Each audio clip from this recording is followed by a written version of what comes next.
Graças, paz, irmãos. Amém? Bendito seja Deus. Deixa eu lhe dizer uma coisa aqui. Quero iniciar contando aqui um pouco da minha experiência. Minha experiência não. Daquilo que a graça de Cristo, a revelação da graça de Cristo produz na mente daquele que é agraciado. É impactante. É uma nova história. É como você dizer assim, nasci de novo. Hoje eu estou aprendendo o que é um novo nascimento, né? Não do batismo de água que não produz nada na tua vida. O batismo de água nem para nós foi um ritual judaico, assim como a Páscoa, a ceia. Então, mas o conhecimento da graça é assustador, é libertador, é agraciador, é renovador. Este sim gera um crescimento, produz na tua vida, na minha vida, uma alicerce, uma nova qualidade de vida espiritual, né? Não é dizer que eu vou marchar, pular, reteté, blá, blá, nada disso. É o conhecimento que vem daqui, que é produzido aqui, na tua alma, na tua mente, no teu intelecto. É aí quando Paulo fala da metanoia, mudança de pensamento. É aquilo que diz Romanos capítulo 12, versículo 2, né? Aqui haja que tem que ter uma mudança de mente, né? Uma conversão, como Paulo diz aqui, ó. Deixa eu mostrar para você. Romanos capítulo 12, já que estamos em Romanos. E o versículo de número 2 diz: não se amolde aos padrões deste mundo, mas transformem-se pela renovação da vossa mente. Se a mente não for renovada pela graça, você vai ficar na mesmice, na caduquice, na velhice, né, da lei. Você vai sempre ser escravo desse sistema mosaico de dízimo, de praticar aquelas obras mortas, de batismo em água, de comer um pedacinho de pão, tomar um suquinho e dizer que é Santa Ceia. Onde você vai encontrar isto? No Novo Testamento, na Nova Aliança, né? Você vai estar sempre fazendo voto, guardando o sábado. Se a sua mente não for renovada pela graça, pelo poder do Evangelho, como disse Paulo, né? Evangelho é poder de Deus, mas o Evangelho da graça, o Evangelho revelado por Paulo, e não o Antigo Testamento, a lei de Moisés, que ela é um sistema, né, mosaico, judaico, né, para um povo específico, para um povo e para aquela época, né, e para aquela a antiga aliança, para aquela aliança. Nós que já nascemos na nova aliança, né, nós já somos agraciados, aperfeiçoados. Agora o que falta, o que está acrescentando em nós é só o conhecimento. E eu digo a você, o conhecimento da graça de Cristo, meu irmão, minha irmã, é assustador, porque ele é algo real, verdadeiro, é algo que você sente uma mudança lá dentro, lá no espírito, ele atinge o seu espírito, a sua alma. Bendito seja Deus por isso, né? Então, isto foi ocultado, né, por milhares, pelos séculos, por muitos séculos, mas agora a explosão do Evangelho da Graça está chegando nos quatro cantos do mundo, trazendo a verdadeira revelação, que são as cartas de Paulo. Amém? As revelações da graça, as doutrinas da graça, contidas nas cartas do apóstolo Paulo. Então, aqui é mais este aqui. Então, para mim, está sendo uma novidade, um imenso descanso, traz uma paz, né, que você cada vez mais descobre que Deus é soberano, a salvação pertence a Deus, a libertação pertence a Deus, que o meu jejum, né, que a minha oração satisfaz apenas o meu dia a dia, né, é para manter a minha comunhão com meu Pai, mas não interfere na soberania de Deus. Deus é soberano, Ele age como Ele quer, Ele cuida de quem Ele quer, Ele salva quem Ele quer. Não é o meu jejum, não é a guarda do sábado, não é a Santa Ceia, não é o guardar, ainda que eu guardasse toda a lei, falasse todos os dons, todas as línguas de todos os povos, ainda eu não seria nada, eu seria como esterco. Ainda toda essa minha obra, toda esta minha glória seria como esterco, como um trapo de imundícia. É o que diz a Bíblia sobre A minha glória não é nada diante daquele que é perfeito, santo, todo-poderoso, criador, magnífico, maravilhoso. Deus todo-poderoso é Ele. Bendito seja Ele. O sacrifício foi dele, foi pelo sangue dele, pelo corpo dele, que hoje nós temos acesso à graça e à vida eterna por meio de Cristo Jesus, e mais nada. Bendito seja Deus. Então, aqui é a continuação do estudo anterior. Para você entender por que chegamos até aqui, você tem que ver o vídeo anterior, que fala: o Cristo ressuscitado me libertou da lei. Eu vou ter que fazer outro vídeo, certo? Para a gente poder entender isto aqui. O Cristo ressuscitado me libertou da escravidão eterna da lei. Hoje eu não obedeço à lei dos mandamentos, à lei dos sacrifícios, à lei cerimoniais. Não pratico, ok? A lei do amor, ela é a lei que todo homem, toda mulher, todo ser deve e tem que praticar. Agora, a lei do jejum, a lei do dízimo, a lei do batismo, a lei da Páscoa, a lei da guarda do sábado, a lei dos votos, a lei de apresentar criança, a lei e as demais mungangas que a religião pratica, eu fui morto para isso, para aquilo. Hoje eu pertenço, ao Cristo ressuscitado. Vamos lá? Vamos aqui? Então, Romanos capítulo 7 e o versículo de número 2. Romanos 7, versículo 2. O tema é: o Cristo ressuscitado me libertou da lei dos mandamentos. Entendeu aí? Então, como, pastor? Como é que eu fui liberto? Pastor, e como eu passei 30 anos, 20 anos, 25 anos, 10 anos, 40 anos numa escolinha dominical e nunca ouvi isso, o Senhor vem dar uma de bom moço, dizer que o Cristo ressuscitado me libertou da lei dos mandamentos. Eu nunca ouvi isso. Vai ver agora. Vamos lá. Romanos 7, versículo 2 diz: por exemplo, pela lei, presta atenção aqui agora, tem que estar o entendimento ligado, a mente de Cristo ativada. Pega a sua Bíblia e acompanha, porque essa tradução aqui, eu posso estar enrolando nessa tradução, estou lendo a NVI, mas por que é a NVI? Vá na sua tradução, vê se foge do objetivo aqui, do tema, do foco. Por exemplo, pela lei, a mulher casada está ligada a seu marido enquanto ele estiver vivo. Mas, se o marido morrer, ela estará livre da lei do casamento. Paulo está falando da lei do casamento. Aqui, marido e mulher, lei do casamento.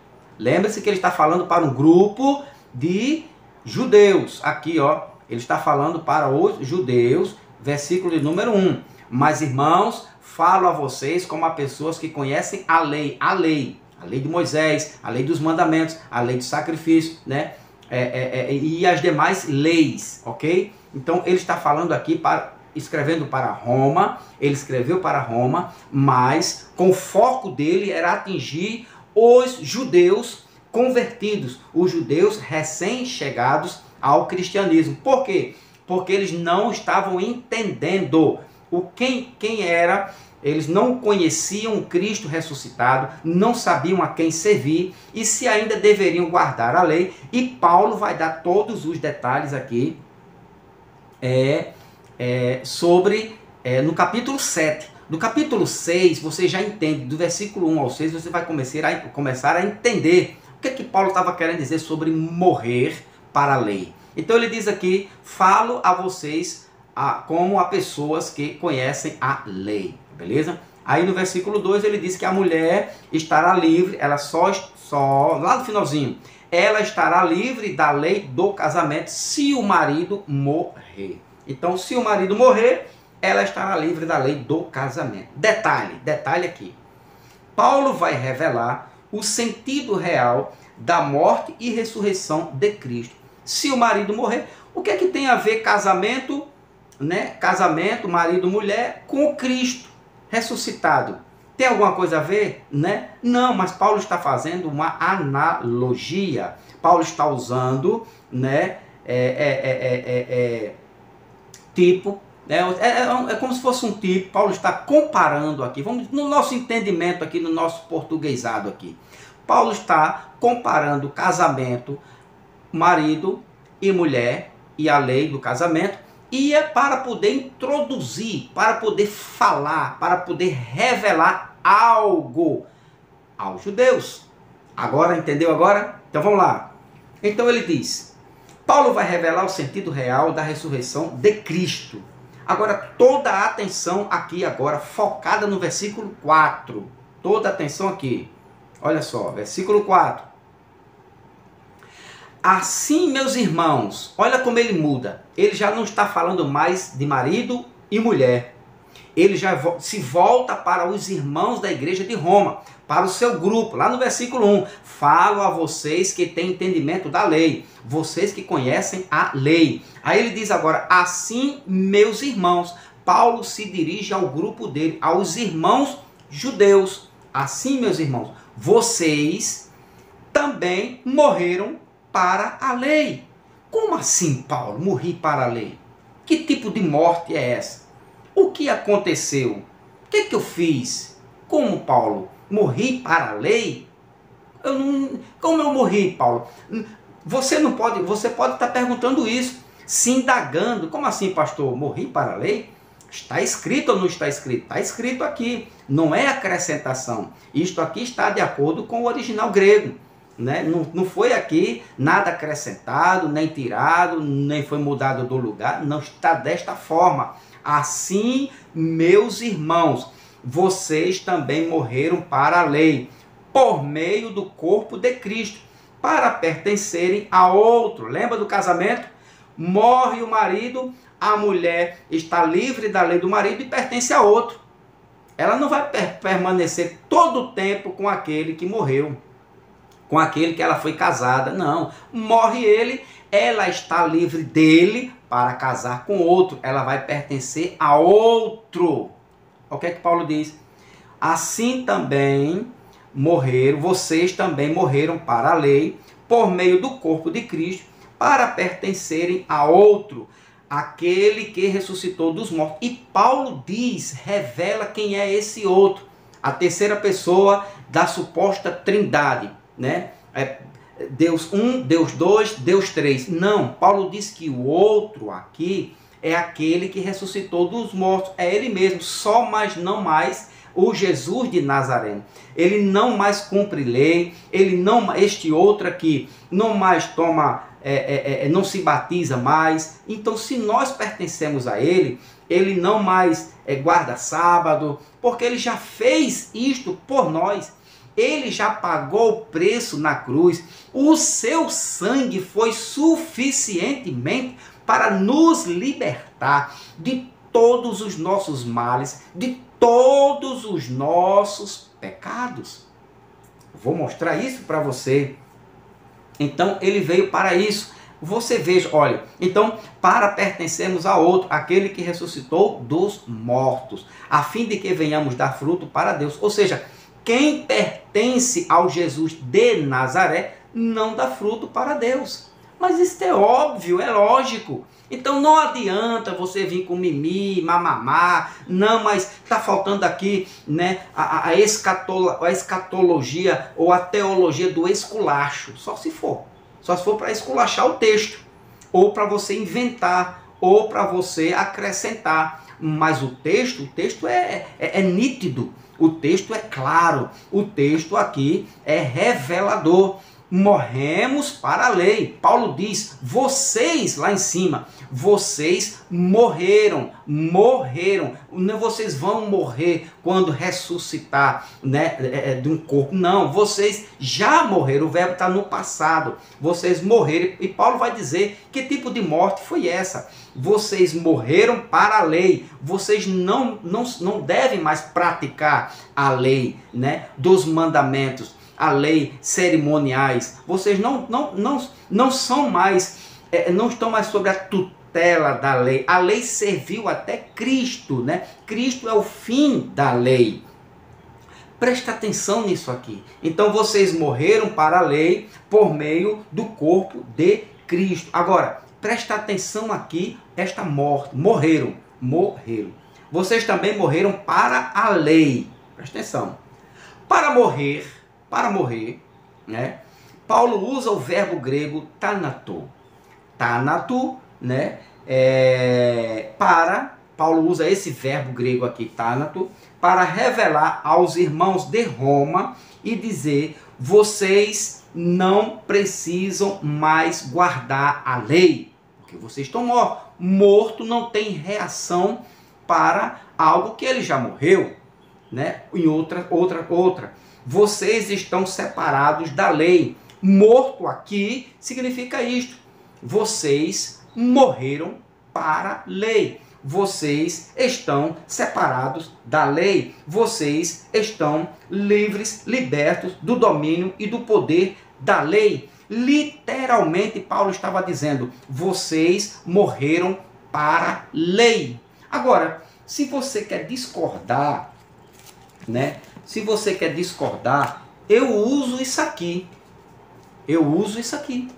Se você quer discordar, aí problema seu, você vai brigar com esse doutor aqui.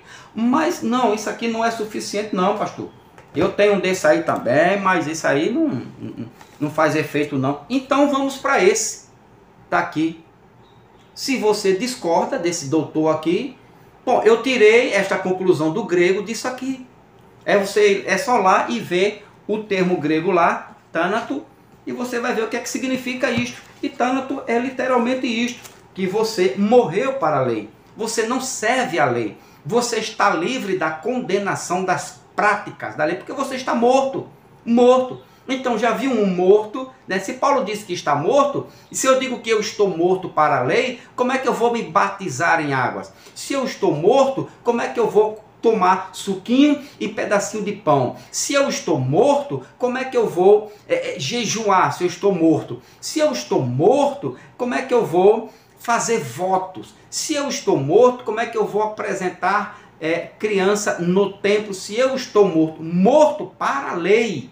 Não é morto para o mundo, não é morto para um relacionamento conjugal de uma esposa. É morto para a lei, para as práticas da lei de Moisés. Porque o fim da lei, Romanos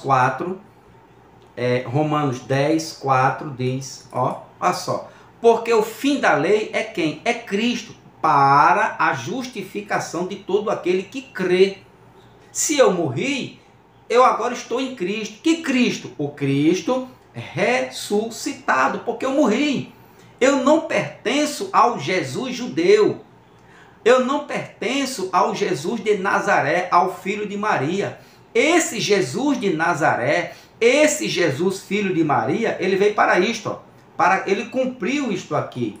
Gálatas capítulo 4, versículo 1 ao 4. Presta atenção aqui no que Jesus de Nazaré veio fazer no mundo. Digo, porém, que enquanto o herdeiro é menor de idade, em nada difere de um escravo, embora seja dono de tudo. 2. No entanto, ele está sujeito a guardiões e administradores, até o tempo determinado por seu pai. Ele estava sob a tutela, né, da lei.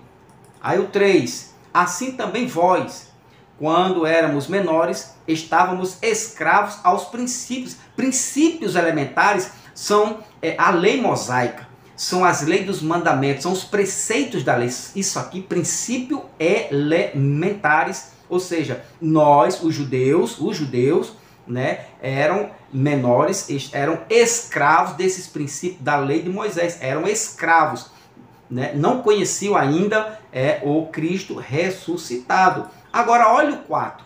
Mas quando chegou a plenitude do tempo, presta atenção aqui, a plenitude do tempo, Deus enviou o seu filho, nascido de mulher, nascido debaixo da lei,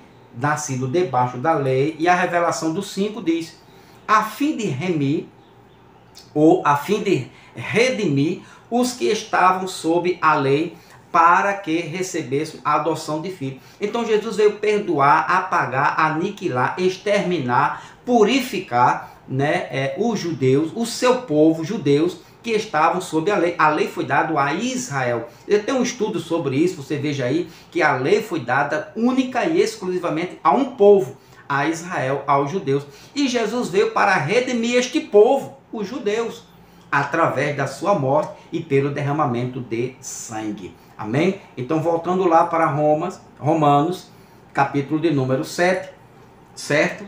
Paulo fala da morte, né? Tanatu, que aqui, ó, e nós morremos, versículo 4, versículo de número 4. Assim, meus irmãos, vocês também morreram para a lei por meio do corpo de Cristo. Então, morremos para a lei, e essa morte, que é Tânato, né? Ou seja, vocês não precisam mais, morremos para a lei, estão separados da lei. Pela morte, vocês se separaram da lei. Vocês estão livres, libertos do domínio e do poder da lei. Vocês não são mais escravos da lei. Vocês, literalmente, morreram para a lei. Agora, eu faria 3 perguntinhas a Paulo. Eu, pastor Van, faria 3 perguntinhas a Paulo se Paulo tivesse vivo nos dias de hoje. Eu perguntaria a Paulo: Paulo, meu querido e amado irmão, muito obrigado pelas suas revelações, né, pelo entendimento que o Senhor nos trouxe, mas eu tenho 3 perguntinhas a fazer ao Senhor. A primeira: o que eu fiz para morrer para a lei?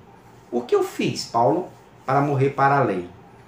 Será que eu paguei meus votos?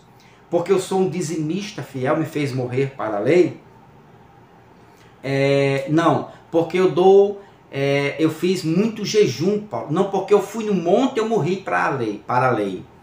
Paulo, o que eu fiz? E Paulo vai dizer, Paulo vai explicar. A segunda pergunta Paulo, onde eu morri? Ah, Paulo, eu morri quando eu entrei na igreja, que é templo, né? Quando eu entrei na igreja, no templo, e alguém, no finalzinho da pregação, alguém disse: trazei todos os seus dízimos e as ofertas. Aí eu fui com vergonha, deixei lá o dinheiro lá, o dízimo, né? Deixei lá minha oferta, né? E ele ainda disse: você deu dízimo, mas você é ladrão, porque você tem que trazer o dízimo. Aí eu não sabia, né, irmão Paulo? E eu fui lá, mas irmão Paulo, onde eu morri? Aí eu disse: então, Paulo, foi quando eu entrei no templo e o pastor lá, né, o líder, fez o apelo, né, final: quem quer aceitar Jesus? E eu levantei minha mão e disse: eu quero. Foi ali, Paulo, que eu morri. Paulo vai dizer: não. Então, Paulo, a terceira e última pergunta que eu tenho, uma curiosidade: quando eu morri, Paulo, foi quando eu aceitei Jesus? Foi ali quando eu morri? Foi quando Jesus me libertou das drogas? Foi quando Jesus me tirou do lamaçal do pecado? Foi quando um irmão me levou para a igreja, o templo? Foi, Paulo? Paulo vai dizer: não. Você quer saber a resposta de Paulo? Quando você morreu para a lei, olha o que é que o texto está dizendo. Vocês também morreram para a lei. E o que mais? A revelação está aqui, ó. Por meio do corpo de Cristo. Por meio do corpo de Cristo. Para pertencerem, nós não pertencemos à lei. Nós não pertencemos ao Cristo nascido de mulher. Eu e você, meu irmão, que está me vendo pela primeira vez, você pertence ao Cristo ressuscitado. E quem pertence ao Cristo ressuscitado foi liberto, é liberto, não mais é praticante da lei. Não pratica a guarda do sábado. Quem pertence ao Cristo ressuscitado não pratica mais jejum, não pratica mais voto, não pratica mais a lei do dízimo, não pratica apresentar criança no templo, não pratica Páscoa, a ceia. Pior ainda, não se molha no batismo de águas. Porque nós agora, segundo a revelação de Paulo, pertencemos ao Cristo ressuscitado. E essas perguntinhas que eu fiz aqui a Paulo, né? O que eu fiz para morrer para a lei, onde eu morri e quando eu morri. Quer saber? Próximo estudo. Próximo estudo eu vou mostrar para você o Cristo antes da morte, que não nos pertence, e o Cristo ressuscitado, que é o dono de nossas vidas. Amém? A graça e a paz de Cristo. Se inscreva no canal, ajuda este canal a crescer e dá o like e compartilha. Pode compartilhar aí com os irmãos por força mesmo, em nome de Jesus Cristo. Amém? A graça e a paz de Cristo.